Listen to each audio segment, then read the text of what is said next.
Right present ఈ కేసులో ఇటు A1 గా అటు రాజీవ్ ను ఇక A2 గా జోగి రమేష్ బాబాయ్ జోగి వెంకటేశ్వరరావును చేర్చినట్టు తెలుస్తోంది. ఈ కేసుకు సంబంధించిన పూర్తి అప్డేట్స్ ను మా ప్రతినిధి మల్లికార్జున్ అందిస్తారు. మల్లికార్జున్ చెప్పండి, ప్రెసెంట్ అక్కడ అప్డేట్స్ ఏంటి, వాళ్ళు ఏమంటున్నారు? సతాస్ ఏదైతే అగ్రిగోల్డ్ భూమికి సంబంధించిన కేసు ఏదైతే సిఐడి నమోదు చేసిందో అందులో కూడా A1 గా ఇటు జోగి రమేష్ బాబాయిని వెంకటేశ్వరరావుని చేర్చింది, A2 గా రాజీవ్ని చేర్చడం జరిగింది.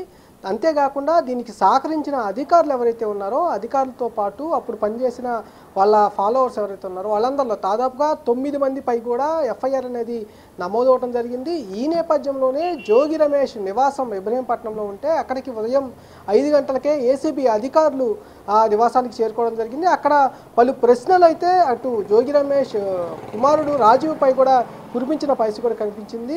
ఈ భూమిని ఎలా కొనుగోలు చేశారు, మీరు ఎవరెవరికి అమ్మకాలు జరిపారు, రిజిస్ట్రేషన్కు సంబంధించి రిజిస్ట్రేషన్ నెంబర్ ఏదైతే ఉందో 87 నెంబర్ ఏదైతే ఉందో 87 నెంబర్ని ముందుగా 88గా ఎలా రిజిస్టర్ చేశారో దాన్ని మళ్ళీ ఎందుకు కన్వర్ట్ చేయాల్సి వచ్చింది, ఇదంతా అధికారులకు తెలిసే జరిగిందా లేక అధికారులకు తెలియకుండా జరిగిందా అనే పలు ప్రశ్నలు అయితే అక్కడ సంధించినట్టు కూడా తెలుస్తూ ఉంది.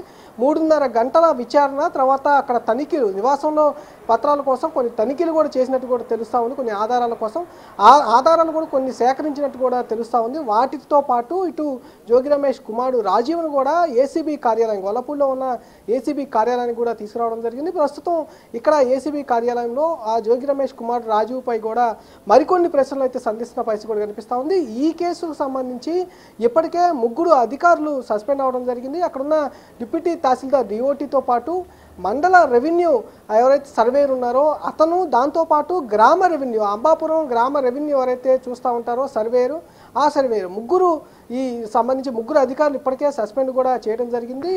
వాళ్ళందరి సమక్షంలోనే విచారణ అనేది కొనసాగుతున్న పరిస్థితి కూడా కనిపిస్తూ ఉంది. ఎందుకంటే 2 సార్లు ఆ పేపరు అడ్వర్టైజ్మెంట్ ఇచ్చాము, అప్పుడు మేము కొనుగోలు చేసేటప్పుడు పేపర్ అడ్వర్టైజ్మెంట్ ఇచ్చామని చెప్తున్నా ఉన్నారు. దాంతోపాటు వేరే వాళ్ళు కొనుగోలు చేసేటప్పుడు జోగి రమేష్ నుంచి కుమారుడి దగ్గర నుంచి వేరే వాళ్ళు కొనుగోలు చేసేటప్పుడు కూడా పేపర్ అడ్వర్టైజ్మెంట్ ఇచ్చామంటూ కూడా వీళ్ళు చెబుతున్న పరిస్థితి కూడా కనిపిస్తుంది. అయితే ఇక్కడ కొంత అధికారులు అయితే గుర్తించిన పరిస్థితి ఏంటంటే అక్కడ ఉన్న ఎంఆర్ఓ ఎవరైతే ఉన్నారో జాహ్నవి, ఆ రిపోర్ట్ ఆధారంగా మొత్తం ఈ కేసుకు సంబంధించి విచారణ అయితే సాగుతున్న పరిస్థితి కూడా కనిపిస్తూ ఉంది.